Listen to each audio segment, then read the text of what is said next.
Грчка компанија заинтересирана за инвестиции во Беровско, како дел од владините програми за привлекување на странски инвеститори за изградба на производствени капацитети во Македонија. Градоначалникот на општина Берово Драги Наџински деновиве оствари средба со представници на грчката компанија Хелагро, компанија која работи на производство на амбалажа за агропроизводи, и како што потенцира представниците од грчката компанија, тие се заинтересирани за изградба на капацитет во индустриските зони во земјоделските краеви во Македонија. Градоначалникот во прилог на овој дел потенцираше дека Берово е ридско-планински предел, каде населението пред се занимава со сточарство и земјоделство, а во подеми и развојот на алтернативниот туризам, кој се развива токму поради местоположбата на Берово, богатството на шуми, чистиот воздух, како и се поголемата туристичка понуда. Представниците од компанијата ја посетија и местоположбата на технолошко-индустриската развојна зона Берово,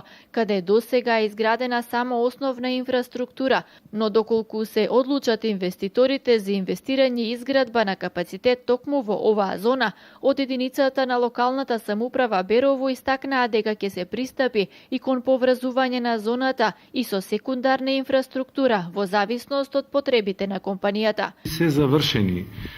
еден поголем дел од изградбата на инфраструктурните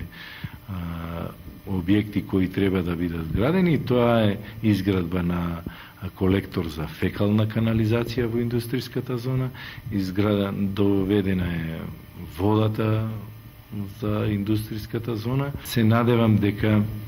во првата половина на 2016 година ова ќе биде се завршено и ќе можеме да ги очекуваме првите инвеститори во истата. Исто така беа посетени и објектите на поранешен огражден во Берово, каде од страна на представниците од општината беа објаснети можностите и условите за купување и на овие објекти, за кои има можност да бидат целосно откупени или само дел од нив.